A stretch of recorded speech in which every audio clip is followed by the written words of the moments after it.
D C سانگڑ نے monsoon کے حوالے سے ہنگامی صورتحال کا اعلان کر دیا ہے، مگر دوسری جانب شہر کے مختلف علاقوں میں بلدیہ کی ناقص کارکردگی کی وجہ سے عوام شدید پریشانی میں مبتلا ہو گئے ہیں۔ اس پر بات کرتے ہیں اپنے نمائندے اشفاق سلہری سے جو اس وقت موجود ہیں ماڈل ٹاؤن میں۔ جی اشفاق، بتائیے گا کیا صورتحال ہے؟ مونسون کے حوالے سے ڈپٹی کمشنر سانگڑ نثار احمد میمن کی سربراہی میں آج ڈی سی آفس میں ایک اہم اجلاس ہوا، جس میں یہ فیصلہ کیا گیا کہ مونسون سے قبل سانگڑ کے عوام کو بہتر سے بہتر ریلیف دینے کے لیے محکمہ پبلک ہیلتھ، میونسپل کمیٹی اور دیگر ڈپارٹمنٹ کوشش کریں گے کہ سانگڑ کے عوام کو کسی بھی طرح کی تکلیف نہ ہو۔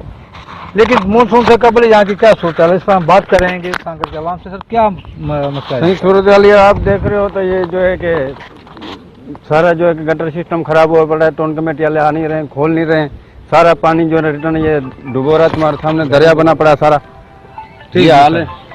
بسم اللہ الرحمن الرحیم۔ آپ کو معلوم ہے کہ دیکھو 3 MN پیپلز پارٹی کے ہیں اور 2 سینیٹر صاحب ہیں اور ٹکٹ ہولڈر بھی ہیں اور انتظامیہ بھی ہے، انہوں نے ابھی تک کوئی کسی کا دھیان اس طرف نہیں ہے، جبکہ مونسون کی بارشیں تو ابھی بعد میں ہے، اس سے پہلے یہ مونسون بنا پڑا ہے۔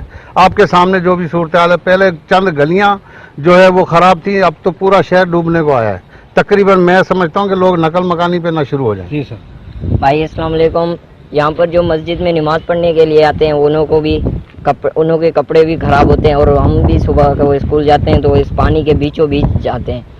اب جی جیسا کہ اپنے یہاں کے علاقے کے لوگوں کی بات سنی، ان کا کہنا تھا کہ ضلعی انتظامیہ سانگڑ کے عوام کو مونسون میں کیا سہولت فراہم کرے، اس کا اندازہ اس کے تالاب سے لگایا جا سکتا ہے جو مونسون سے بارشوں سے قبل ہی جہاں پر تالاب کا منظر پیش کر رہا ہے۔ ضلعی انتظامیہ چاہتی ہے کہ سانگڑ کے عوام کو ریلیف دیا جائے، تو ضرورت ثمر کی ہے کہ فوری طور پر ڈپٹی کمشنر سانگڑ سمیت تمام افسران کو ان علاقوں کا وزٹ کرنا ہوگا اور دیکھنا پڑے گا کہ سانگڑ کے عوام کو ریلیف مل رہا ہے یا نہیں۔ بہت شکریہ تفصیلات سے آگاہ کرنے کے لیے۔